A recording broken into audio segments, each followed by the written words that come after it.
Dieu vous bénisse. Nous vous accueillons encore au nom de Jésus-Christ. Nous, c'est le centre missionnaire Cité de Repos Gatineau. Et aujourd'hui, nous voulons clôturer ce que nous avions commencé depuis dimanche passé, vendredi et hier, samedi. Et aujourd'hui, nous voulons mettre un sceau sur tout ce que nous avions vu et nous croyons encore que le Seigneur nous fera beaucoup de bien. Nous voulons sans plus tarder prendre nos Bibles. Nous sommes dans 1 Corinthiens 15, du verset 17 au verset 20. 1 Corinthiens 15, du verset 17 au verset 15. Nous sommes toujours dans notre programme spécial de la Pâque, comprendre la Pâque. Et ce matin, nous croyons encore que le Seigneur, par sa grâce, nous fera du bien. 1 Corinthiens, chapitre 15, verset 17 à 20. 1 Corinthiens, chapitre 15, verset 17 à 20. Nous lisons au nom de Jésus-Christ. Et si Christ n'est pas ressuscité, votre foi est vaine. Vous êtes encore dans vos péchés. Et par conséquent aussi, ceux qui sont morts en Christ sont perdus.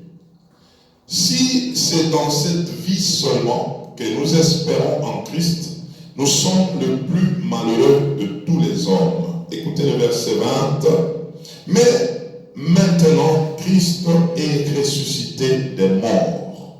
Il est le prémisse de ceux qui sont morts. Amen.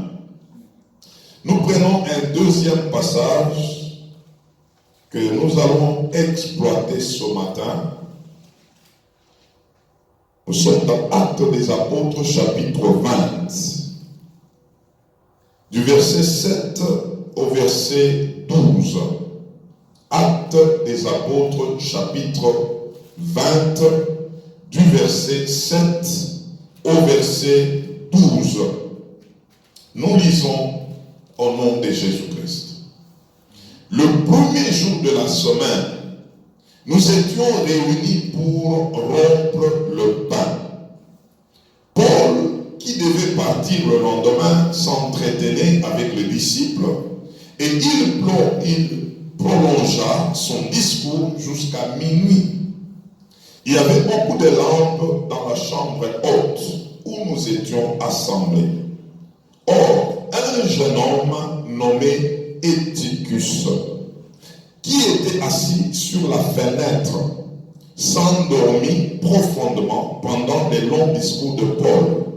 Entraîné par le sommeil, il tomba du 3e étage en bas et il fut relevé mort. Mais Paul étant descendu, se pencha sur lui et le prit dans ses bras en disant: ne vous troublez pas, car son âme est en lui. Quand il fut remonté, il rompit le pain et mangea. Et il parla longtemps encore jusqu'au jour. Allah. Après quoi il partit. Le jeune homme fut ramené vivant. Ça c'est la résurrection. Et ce fut le sujet d'une grande consolation. Ce matin, quelqu'un sera consolé. Amen. Gloire au Seigneur. Depuis la semaine, nous étions en train de parler en ce qui concerne la Pâque. Et nous avions dit, par une définition simple de la Pâque veut tout simplement dire quitter un bout vers un autre. Donc, par la Pâque, nous avons autant de changements qui l'annoncent. Jésus, pour vivre sa Pâque, il devrait quitter le monde vers sa demeure, vers la demeure du Père. Et nous avions dit, pour que ces changements puissent s'accomplir, pour Jésus, il a fallu qu'il passe de la mort à la résurrection. Et beaucoup ne comprenaient pas cette dimension dimension de la Pâque, cette dimension du changement. Et c'est comme ça que je le dis, même pour aujourd'hui, beaucoup de gens ne comprennent pas ce que c'est la Pâque. Je mérite te dire ce matin, en réalité, chaque enfant de Dieu doit vivre sa propre Pâque. Tu dois expérimenter ta propre Pâque. Même quand nous disons, quelqu'un te dit joyeuse Pâque, joyeuse Pâque, est-ce que lui-même a déjà expérimenté sa Pâque? On ne donne que ce qu'on a reçu. Ça devient une religion. On ne comprend pas ce que nous disons. Jésus a vécu sa Pâque. Et toi, tu dois vivre ta Pâque. La Pâque, c'est une affaire personnelle où tu dois subir la mort et la résurrection. Il y a des choses en toi qui doivent passer par la mort et ensuite d'autres doivent ressusciter. C'est ça ta Pâque. La Pâque, c'est une affaire personnelle. La Pâque, ce n'est pas une affaire collective. La Pâque, chacun de nous doit l'expérimenter. Je peux te poser la question ce matin. As-tu déjà vécu ta Pâque? Oh, toi qui m'écoutes, je te pose cette question. As-tu déjà vécu ta Pâque? Jésus a expérimenté sa propre Pâque. C'est pourquoi il n'était même pas compris. Parce que d'autres ne réalisaient pas qu'il devait mourir d'abord pour accéder à la gloire. Il y a des choses qui, pour les avoir, nous devons passer par un tunnel qui s'appelle la Pâque. Oh, gloire au Seigneur. Je le dis en semaine, prêcher seulement la croix, c'est prêcher un évangile incomplet. Quand on doit parler de la croix, il faut qu'on y ajoute la résurrection. C'est là que la croix devient maintenant complète. Jésus n'est pas seulement allé à la croix, mais il a quitté la croix. Il a accédé dans les zones inférieures et il est sorti vivant. Il n'est pas resté au tombeau. Le tombeau est resté vide. Jésus a traversé. C'est pourquoi nous devons, chacun de nous, expérimenter sa propre Pâque. Et en semaine, nous avions dit, beaucoup de gens vivent la vie chrétienne, une vie chrétienne qui s'arrête à la croix. Une vie chrétienne où il se limite à des apitoiements. Sur la croix, tout le monde avait pitié de Jésus. Tout le monde. Il y avait même d'autres qui ne parlaient plus. Ils bougeaient seulement la tête en disant qu'il a fait comme ça. D'autres qui pouvaient lui dire, sauve-toi toi-même. D'autres pouvaient lui dire, tu faisais des miracles, mais tu as fait un miracle pour toi. Si nous nous arrêtons à la croix, notre évangile est vain, notre foi est vaine, nous serons les plus malheureux. Des gens à qui tout le monde aura pitié. Mais je vais t'annoncer ce matin, n'accepte jamais que quelqu'un ait pitié de toi. Tu n'es pas orphelin. Celui qui t'a sauvé, il est passé de la mort à la résurrection. C'est pourquoi ceux qui bougeaient la tête, qui avaient pitié de Jésus, au troisième jour, l'homme à qui on a eu pitié de lui est sorti du tombeau, il est sorti vivant. Et pendant qu'il était sorti, cet homme était devenu un homme mystérieux. Oh, la foi en Jésus-Christ, c'est une foi qui nous amène dans une dimension mystérieuse. On peut avoir pitié de toi, mais lorsqu'on te retrouve au lendemain, on te verra que c'est toi qui auras le contrôle de toutes choses. C'est ça la vie chrétienne fait. Ceux qui pouvaient dire pourquoi il a choisi ce chemin, pourquoi il est devenu comme ça, ces gens-là finiront par changer d'avis. Vous savez, des fois, Dieu, il faut vraiment le pénétrer. Vous savez, à la croix, Jésus s'est laissé. Il s'est laissé. Rappelez-vous quand on est venu pour l'arrêter.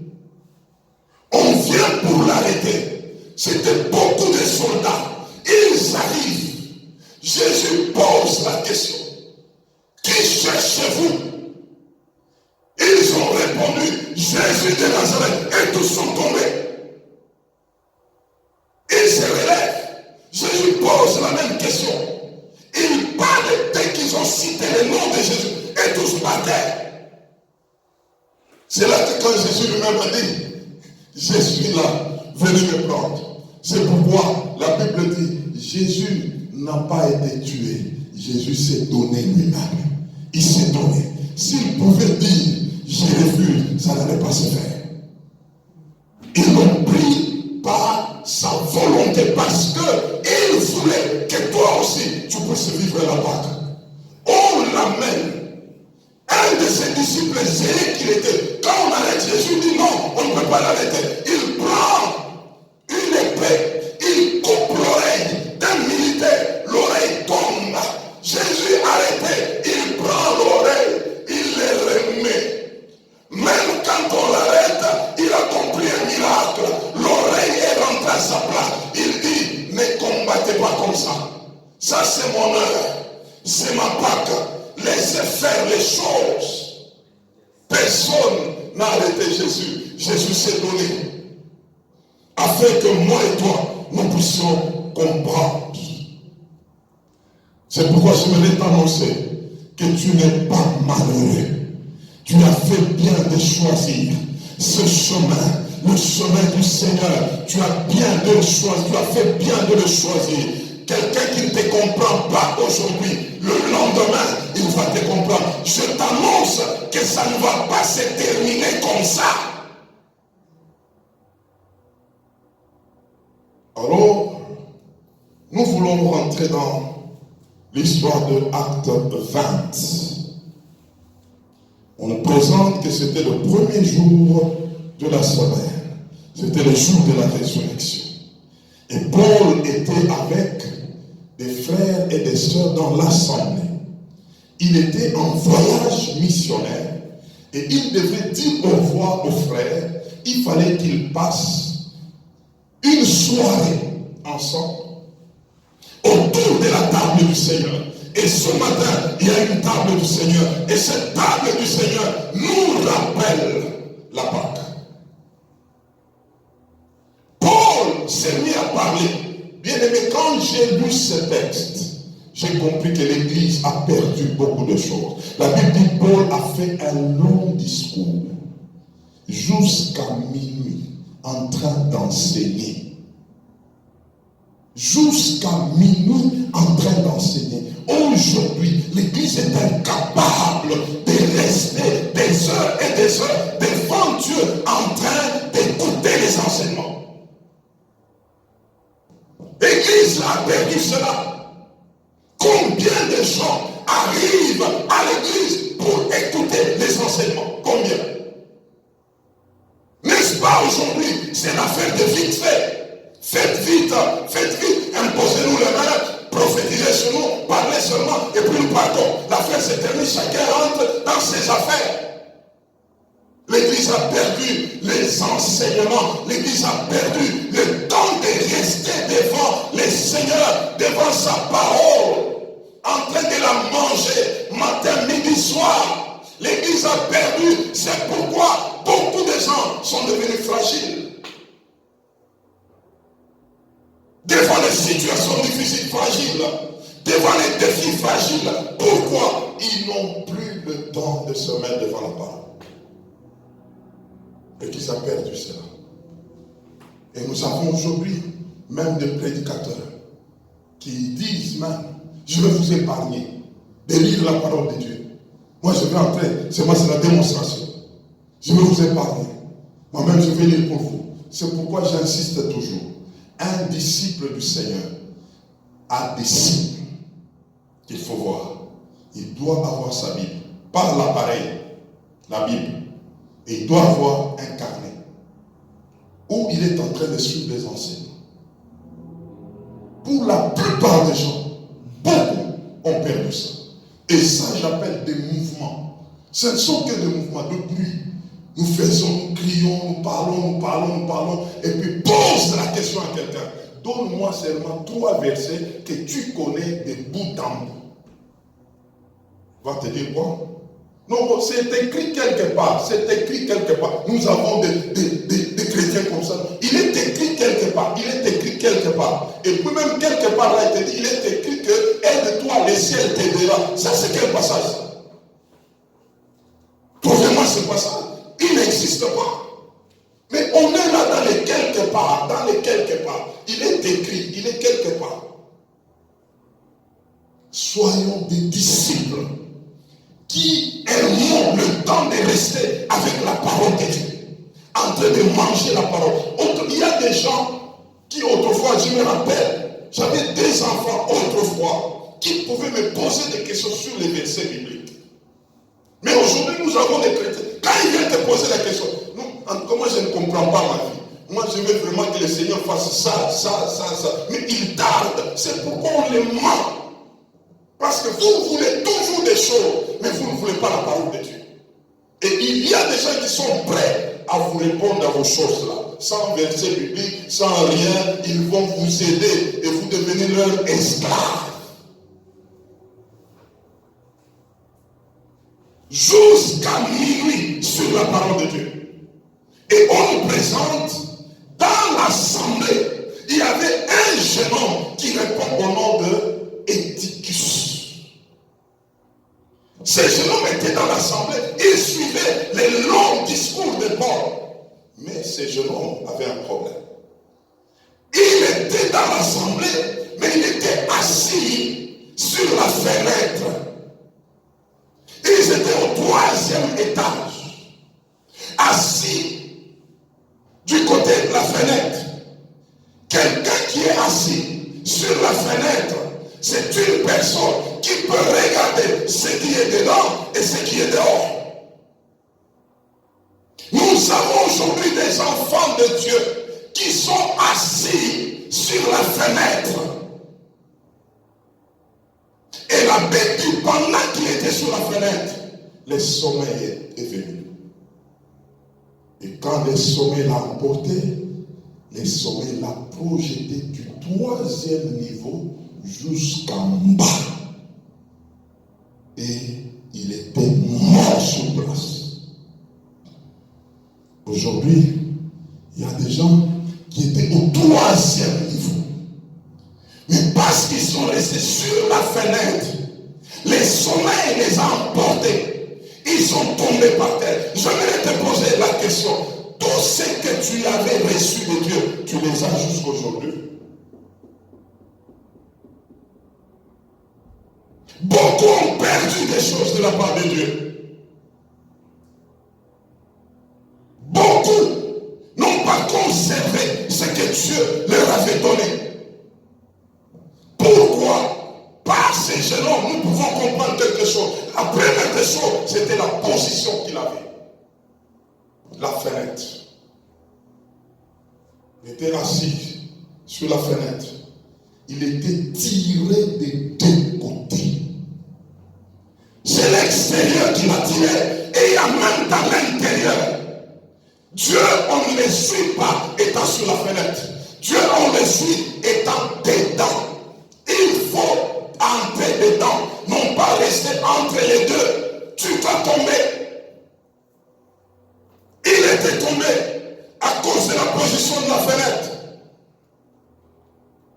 Aujourd'hui, nous avons beaucoup d'ex-évangélistes, ex-prières.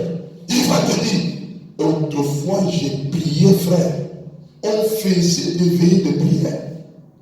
Autrefois, là, quand je me réveille, je vais en route, je vais rencontrer des gens, je parlais comme ça de Jésus. Autrefois, frère, on gagnait des âmes. Autrefois, ça devient une histoire du passé. On a perdu. On a perdu. Autrefois, quand je pouvais dormir, j'avais des visions, j'avais des songes, j'ai prophétisé même. Est-ce qu'aujourd'hui, tu peux encore le dire? Est-ce qu'aujourd'hui, tu peux encore parler de toutes ces choses où tu commences à conjuguer ta vie chrétienne au passé?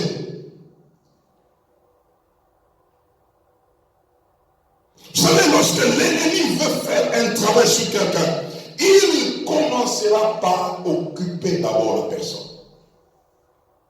Les occupations. Il y a Dieu, il y a ça, il y a ça, il y a ça, il y a ça, jusqu'à ce qu'on va diluer la personne. Et il se retrouve avec un Dieu de la bouche, et puis c'est un Dieu qui est entré dans la chambre, c'est fini. Combien de gens que l'ennemi occupe aujourd'hui? Et il les laisse vides. Vous savez, tel que nous sommes là, il y a des gens, ils peuvent donner des raisons. C'est bien. Mais tu es en train de perdre quelque chose. Sois sûr de cela. La deuxième raison de ce jeune homme, c'était les sommeils. Les sommeils l'ont emporté. Est-ce que tu es toujours debout ou les sommeils t'ont déjà pris? Quels sont les signes d'un sommeil spirituel? Nous voyons d'abord la dimension de la prière diminue. Quelqu'un qui commence à oublier même qu'il a déjà prié. Quelqu'un qui oublie de lire la parole de Dieu. Donc la prière est en train de s'éteindre. La lecture de la parole est en train de s'éteindre. Jusqu'à ce que tu vas te retrouver sans aucun programme personnel avec Dieu. Vous savez, le programme que nous avons, c'est un programme collectif. Mais tout enfant de Dieu debout doit avoir son propre programme avec Dieu.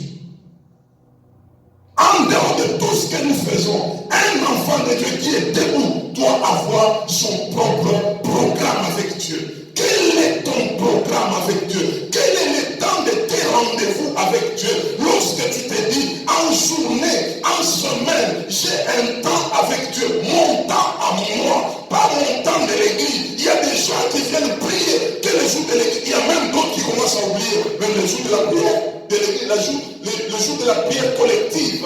Ils ne connaissent plus ça. Et aujourd'hui, c'est quand? C'est vendredi. Et il est quelle heure? À 19h. Oh, j'ai oublié. C'est passé. Bon, on va voir même dimanche.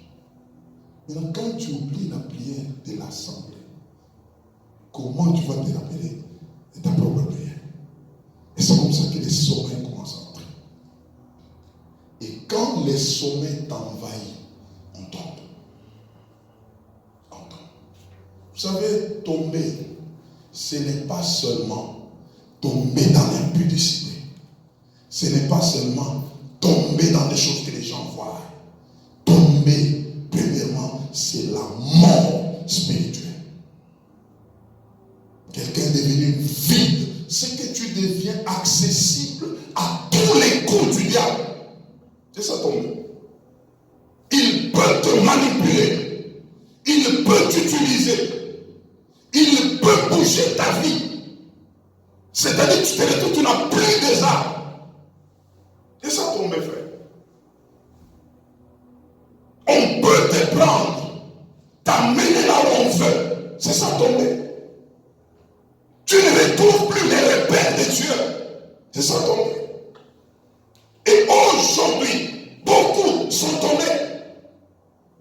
Je vous dis la vérité, je pèse bien mes mots. Beaucoup sont tombés. Ils étaient au 3e niveau. Ils se sont retrouvés par terre et morts. Ah, malheureusement, pour ces jeunes hommes, c'était le jour de la Pâque. C'était le jour de rompre le pain. C'était le jour de la résurrection. C'était ça. La grâce de ces jeunes hommes. Il est tombé tombé, oui, mais le jour où il est tombé, il y avait une onction de la résurrection. Il y avait une présence de la résurrection. Je t'annonce, et ça je l'ai reçu du Seigneur, que célébrer la Pâque pour tous ceux-là qui étaient tombés, afin qu'ils se relèvent. Toi qui me suis, même sur YouTube, écoute-moi, aujourd'hui, c'est ton jour, tu étais tombé, le Seigneur est venu pour que tu te relèves. Il est venu pour que tu expérimentes ta résurrection. Beaucoup ont perdu beaucoup de choses. Ils parlaient de la part de Dieu.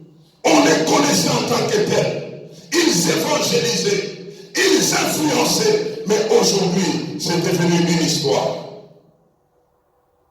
C'est devenu une histoire. On ne retrouve pas ces choses. Mais pour ces jeunes hommes, c'était une grâce. C'était le jour de la Pâque. C'était le jour où on pouvait se souvenir de celui qui est mort et ressuscité. Et Paul a pris son courage. Il est descendu du 3e niveau pour aller chercher les jeunes hommes qui étaient tombés au 1er niveau. Il est allé les chercher. Et il arrive là. Vous savez ce que Paul a fait? Paul a retrouvé les jeunes hommes par terre, tombés morts. Paul aussi est allé par terre. Paul s'est penché sur lui. Paul, il s'est plaqué sur lui. Et le jeune homme a reçu une réanimation. J'aimerais te dire, l'auteur de la résurrection, c'est le Saint-Esprit. L'Esprit qui était en Paul s'est communiqué jusque sur l'enfant. Et l'enfant était en contact avec cet esprit. L'enfant s'est relevé. Et ce matin, je voudrais t'annoncer que celui qui va te ranimer, c'est le Saint-Esprit. Celui qui est capable d'amener tout ce qui était mort en toi à la vie, c'est lui le Saint-Esprit. Mais je voudrais te dire, il y a 4 choses auxquelles je voudrais te convier pour que un nouveau départ s'annonce en toi. Il est temps que tu fasses un nouveau départ. Cette Pâque pour toi, c'est une Pâque d'un nouveau départ. Un nouveau départ, c'est une Pâque qui annonce un nouveau départ. Et je vais te présenter ces 4 choses qui peuvent t'aider à faire réellement un nouveau départ avec le Seigneur. Premièrement, tu as besoin de la prise de conscience de ton état actuel. Galates chapitre 5, versets 7 à 8. La Bible est en train de nous dire, vous courriez bien, mais qui vous a arrêté? Cette influence ne vient pas de toi. Je voudrais te dire ce matin, ce que tu es devenu aujourd'hui, ce que tu es en train de vivre aujourd'hui, ça ne vient pas de toi. Ça ne vient pas de toi. Les relâchements, les découragements, les choses que toi, autrefois, tu ne pouvais pas les accepter. Ces choses-là ne viennent pas de toi. Prends conscience. Il n'y a pas de réveil sans la prise de conscience. C'est que réaliser ce que l'on était et ce que l'on est devenu et dire non, ce n'était pas comme ça. Tu n'avais pas commencé comme ça. Rentre en arrière, tu vas comprendre qu'au début, ce n'était pas comme ça. Il y a quelque chose qui s'est infiltré. Un peu de levain peut lever toute la pâte. Quel est le levain qui est entré en toi? Où tu peux commencer à comprendre les choses comme si c'était normal. Ce n'est pas normal. Ce n'est pas normal. Autrefois, tu n'acceptais pas comme ça. Autrefois, tu ne pouvais pas accepter. Passer toute une semaine sans jeûner. Passer toute une semaine sans la prière personnelle. Passer toute une semaine sans pour autant te laisser entre les mains de Dieu. Autrefois, ce n'était pas comme ça. Tu avais tes programmes à toi. Tu pouvais lire la Bible. Tu pouvais te dire, je vais me réveiller à telle heure. Mais ce n'est plus toutes ces choses. Prise de conscience. Prise de conscience. Beaucoup de gens, on les empêche même à raisonner sur leur propre vie. C'est qu'ils étaient avec le Seigneur. On les amène à se comprendre. Je te dis ce matin, ne te comprends pas. Mets-toi au défi. Regarde-toi et dis non, ça non, je refuse ça. Ça, ce n'est pas moi. Mets-toi au défi.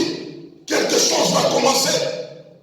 Il ne faut pas te comprendre. Il y a des gens qui se comprennent aujourd'hui. Si je ne prie pas, je suis fatigué. Moi-même, je comprends même que j'ai vraiment beaucoup fait. Je suis fatigué, frère. Non. Ce corps, c'est pour le Seigneur. C'est que tu peux l'utiliser pour la cause du Seigneur. Tu ne seras jamais fatigué. Cette influence ne vient pas de toi. Ça ne vient pas de toi. Ça ne vient pas de toi. Il y a quelqu'un qui est venu troubler ta vie de prière. Il y a quelqu'un qui est venu troubler ta vie de lecture. Il y a quelqu'un qui est venu troubler ta vie chrétienne. Cette personne prendra sa peine. Lève-toi, refuse. Pas de prise de conscience, pas de changement. Regarde-toi comment tu as reçu le Seigneur Jésus. Tu l'avais reçu avec joie. Tu pouvais te dire c'était un grand jour pour toi. Mais aujourd'hui, c'est comme si tu es devenu tiède. Tu ne sais pas si ça te fait du bien. Quelquefois, tu peux même dire, est-ce que j'avais pris une bonne décision?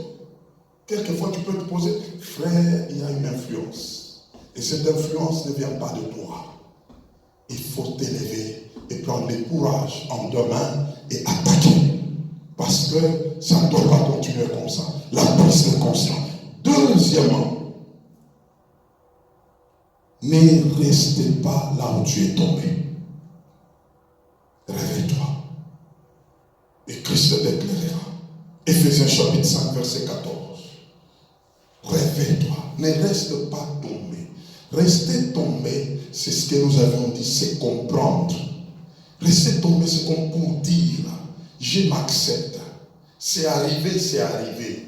Je reste là. Autrefois, je pouvais faire, mais maintenant, je ne peux pas. Je n'ai pas assez de temps. Je n'ai pas assez d'efforts. Ne reste pas ainsi. N'est-ce pas la Bible déclare de celui qui est tombé, il doit faire quoi? Il doit se relever. Ne reste pas en train de t'apitoyer. Relève-toi. Et sache, mon frère, Éphésiens 5, 16, nous devons racheter le temps, car les jours sont mauvais. Je veux t'annoncer ce matin que les jours dans lesquels nous sommes, ce sont des jours mauvais. Où l'ennemi est en train de s'acharner avec des vies. Nous ne sommes pas dans des bons jours, nous sommes dans des mauvais jours. Tu dois t'élever, tu dois te battre. Il s'agit de ta vie, il s'agit de ta foi. Lève-toi et bats-toi. Les jours sont mauvais, très mauvais. Nous sommes à un siècle de turbulence, où ce qui s'est passé dans les ténèbres autrefois, on les a mis au grand jour. Il y a des annonces terribles par rapport à ce monde, pour amener ce monde à une détérioration sans pareil. Mais pour les enfants de Dieu, seulement ceux qui seront debout, qui tiendront. Mes frères, lève-vous. Ne reste pas par terre. Ne t'apitoie pas. Ne t'excuse pas. Ne te comprends pas en disant le temps est passé, je peux continuer comme ça. Non. Réveille-toi. Réveille-toi. Pas accepter de rester par terre. Troisièmement, puise toute ta force en Dieu. Puise toute ta force en Dieu. Comme pour te dire, toi-même, tu ne le pourras pas. Toi-même, tu ne le sauras pas. Mais avec l'aide de Dieu, tu le feras. Avec l'aide de Dieu, tu réussiras. Qu'est-ce que je vais te proposer sur ce troisième point? De ta part est seulement la bonne volonté. La bonne volonté. Et joint à la bonne volonté, l'aide de Dieu, tu sauras. C'est ce que Romains chapitre 7, verset 18 est en train de nous dire. Une bonne volonté ne suffit pas. Il faut joindre à la bonne volonté le pouvoir.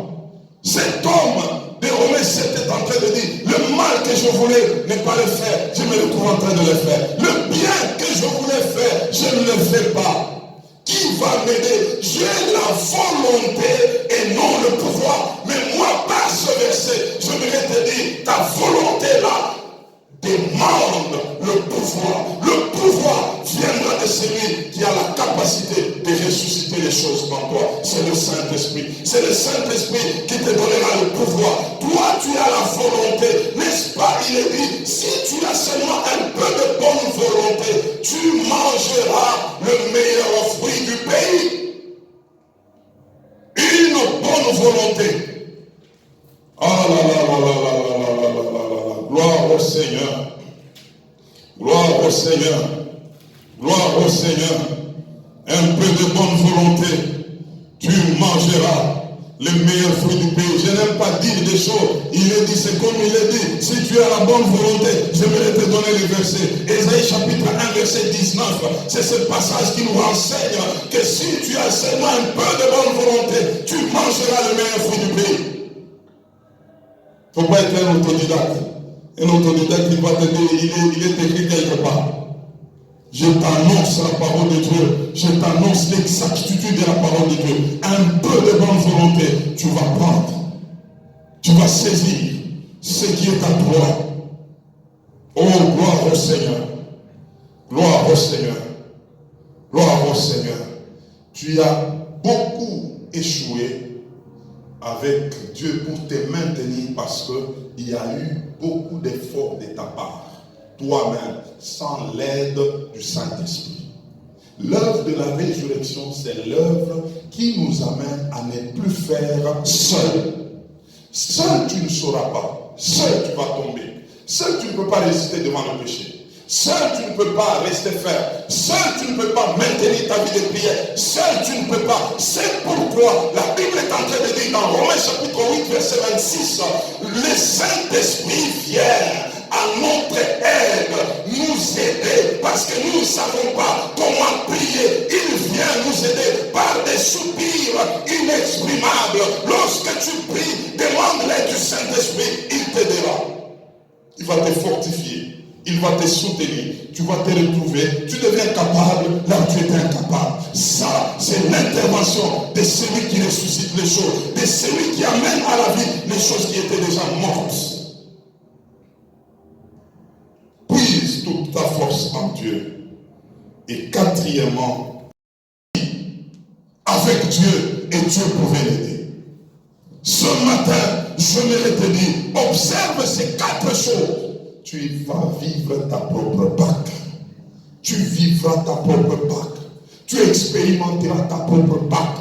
Et je t'annonce, un temps nouveau vient de commencer pour ta vie. Expérimente ta propre Pâque. Vis ta propre Pâque. Avance dans ta propre Pâque. Progresse dans ta propre Pâque. Vis ta Pâque. Oh, que le Seigneur bénisse sa parole.